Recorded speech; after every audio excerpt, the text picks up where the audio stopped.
Hey guys, it's Sheila from One Pretty Little Box.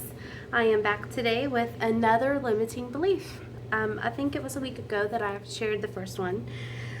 This is going to be the second one that I share with you. And it is funny because I actually was working on another one, kind of started last week, and it hasn't come together. This one I started this morning and I started a little bit writing of it. I'm going to just jump in and share my heart with you on this particular one because it is what has transformed me since October. And I'm going to share a little bit of backstory later on. So I'm going to hop to it and then I'm going to ramble on. So let's do it. The limiting belief we're going to talk about today is the one that many people fall for, whether they want to believe they do or not. And it is the limiting belief that we need more to be happy, successful, and content. We need more to feel happy, to look successful, to find contentment in life, relationships, and work. Ponder that for a minute. We need more to be more. Hold on. I have to go all the way back. I have to go all the way back to the first one because remember, the first one was we must do more, be more, get more. And that is wrong. This is wrong too. We don't need more to be happy. We don't need more to be successful. And we surely should not need more to be content. That's a lie. It's just a limiting belief, but it is a downright lie. It's a proven fact that you will not find happiness, success, or contentment in anything until you find gratitude in everything. And I kind of have shared this before. I've shared this with you guys before, but a few years ago, probably about 5 years ago maybe, we've been in this house for 3. About 5 years ago, I had this little whisper, and I could hear it deep within inside me. Call it the Holy Spirit, call it your intuition, call it a whisper from the universe, call it a whisper from God himself. I don't call it what you want to. This is what it said. Hold on, I gotta pause you so I don't cough. Sorry about that. This is what that voice said to me. If you don't take care of what I've already given you, how can I trust you and give you more? So change it. If you can't be happy with what I've given you, why would I want to give you more? If you can't take care of what you already have, why do you need more? If you're not using the gifts I've given you to use, why are you asking for more? Whoa, that just hit hard, right? Anyway, I realized I was not the homekeeper that I needed to be, so I began to take better care of my home. Outside, inside, doing what I knew I needed to do to make it right. Because even though I knew we wanted a different home, we became very content where we were. We became very grateful for what we had, even more so than ever before. We lived in an older home. It was a home my husband was born and raised in. So that home was on the market, standing through many hurricanes, many windstorms, many hailstorms, much wind, cold, you name it. That house had weathered quite a bit. And it wasn't taken care of 100%. We did some upgrades to it, but even we didn't take care of our upgrades. There was a lot that we did not do. So I began to really just ponder that and work on it. And all of a sudden, we get a letter from somebody who's willing to buy our home outright. They wanted to just buy it off our hands. They were going to fix it up, sell it. That's what they did. They flipped homes. So they went to older homes and found people who who might be looking to get into the market of buying a new home, moving and selling. Well, it just so happened we lived across the street from an apartment complex, and that particular apartment complex had been shut down after the last big hurricane we had. There was a lot of damage done, and it was just left sitting, so it was kind of pretty much demolished. It was still standing, but it was not livable. This particular person who was talking to us about our home had mentioned to us that had been purchased, and it was going to be opened up as Section 8. And it had been that before, and we've seen lots of things happen in that particular area. Raising teenagers in a neighborhood that really wasn't safe anymore. It had changed. The demographics had changed. And I'm not talking races, I'm talking people, the kinds of people that live there. I don't know about you, but raising a family, I don't want them around drugs. I don't want them around prostitution. I don't want to be around that. I definitely didn't want my kids exposed to it. Neither did my husband. Long story short, it was time to do something.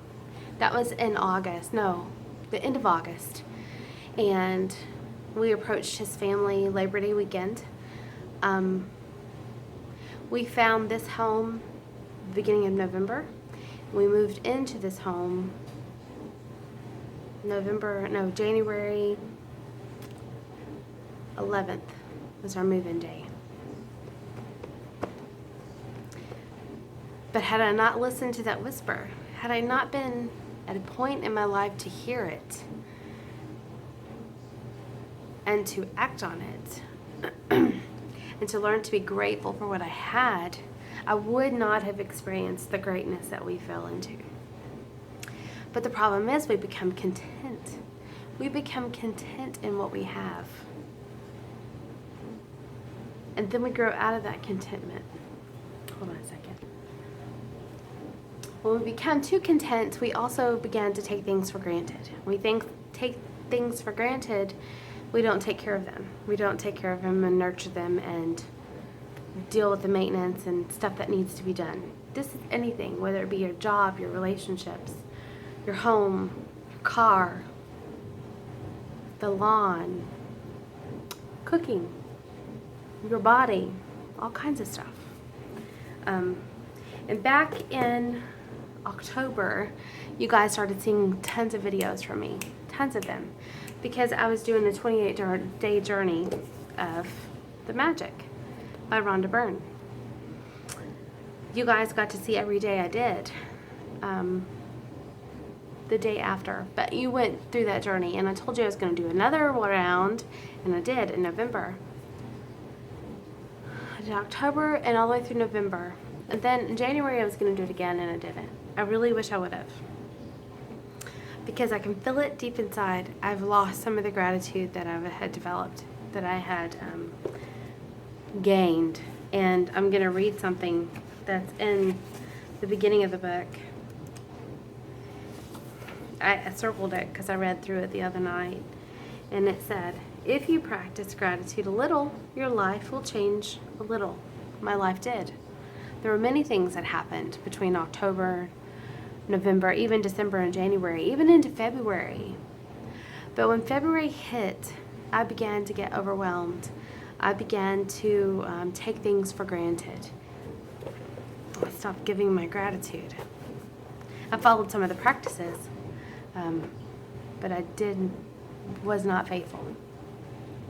It says if you practice gratitude a lot every day, your life will change dramatically and in ways that you can hardly imagine. And that's what I'm going for now. I'm going to do it a lot every day. Like a lot. And today would be day one. I still need to work on my visions. I've not clearly been able to do that very well. So day one is count your blessings. And yes, I am still talking about that limiting belief. We're going to get back around to that. But this kind of comes in the middle.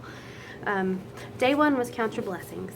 And it goes in and talks to you about making a daily gratitude journal. And my secret sister unboxing, you guys are unbagging, you guys saw this journal.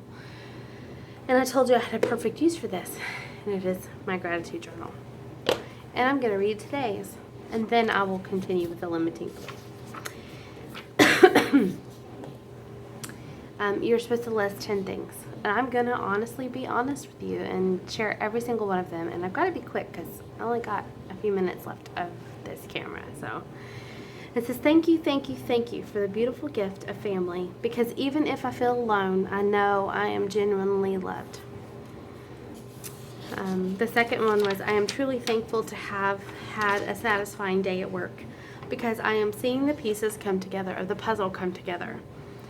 We did an activity with the kids, and there was only 6 of them that I got to today. Out of those 6, and this is cutting with 4-year-olds, some of them were still 3. I only had to help one of them out of 6. That is amazing. They did a fabulous job. It was beautiful. It was just so nice to see the things that we've been teaching come together. Even when a week ago I'm thinking, oh, how far have we really come? Beautiful. The third thing was, I am blessed by being home in the afternoon with the kids, because I'm often refreshed by the time my husband gets home. And that is very, very true. Like when he walks through that door, I am going to be not only jazzed because I took time to make my gratitude list, but I've had time to let the day go, and it's nice. The fourth thing, I am thankful for my YouTube channel, you guys, because I can reach the potential of 1 million people with the touch of a button, and that is my goal. One day I would like to speak to millions of people, and in some ways I already am, and that is amazing. Thanks for sticking by. You're still here. And the fifth thing is, I am so blessed by the opportunities to learn something new, because there's always something to learn. Silly as it is, I changed out the flapper in the kids' toilet. The little chain part had broke and it just needed to be replaced. I did that by myself. It was pretty amazing. The sixth thing is, I am so thankful for such conveniences of places to shop to find all kinds of things within a short time. On the way home, I had to stop and get some things for the girl for her trip this weekend, and it's nice to be able to stop after work anywhere I wanted to and kind of take care of all of that at one time. It says, I am truly blessed to know that my daughter has had great relationships with her grandparents, because I really never had that chance. Today is a 1-year anniversary since we've lost my mother-in-law, and Kristen is still having a really hard time with that, more so today than in the past few months. But I'm so thankful she had that connection, you know, because I really didn't get that with my grandparents, and so it's nice to see it through her and to know that I gave her that opportunity, and the doors were open and remained open for that possibility. The eighth thing was, I'm so very thankful for the gift of youth and feeling youthful inside and out. Yesterday on Facebook I posted, I am so thankful that the older I get, the younger I look, and that's pretty amazing, coming from this mama of teenagers, you know. Number 9 is, I'm very blessed by the simple pleasures of life, because many do not have those. Running water, a dishwasher running, air conditioners blowing on me right now as it is 80 degrees outside and humid. The TV's on in there with the weather. I'm making a video with you guys. Technology is amazing. They're simple pleasures. And it's so funny how they've become so simple, you know? And the last one was, I am extremely thankful for joy and peace that comes from a gratitude journey. And that is very true. And that's exactly what I felt when I wrote that. And I have to say thank you. Because, you know, life could be so much different. Life could be a lot different. So back to the limiting belief. You don't have to have more to be happy. You don't have to have more to be successful. You don't have to have more to be content. Hold on, I see this. Oh, no, I didn't. I didn't write my final thought. My final thought was success comes from gratitude, from being grateful from where you are, from the things that you've learned, and from learning from them. And you can't truly learn from anything until you're grateful for it. It'll just repeat itself. That's why some people live through hardships over and over and over and over and over and over and over, because they haven't learned to them. They haven't learned to be grateful for them at the moment and the things that they learned. They have not learned to be content in that moment, no matter how hard it might be. And contentment doesn't come from more either. Contentment comes from understanding that we are truly blessed people, and we need to remain that way in our minds. Because if we stay that way in our minds, our heart and our actions will just follow naturally. It's all up here, and it's a choice that we make. I challenge you today, if you have not done it with me, join me. Join me for the magic.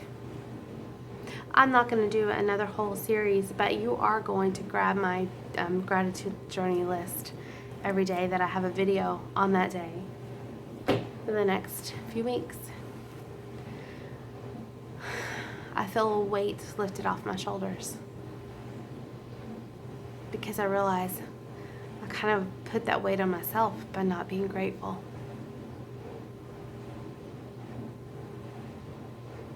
When we think the world around us is crumbling, it hasn't changed. It hasn't changed.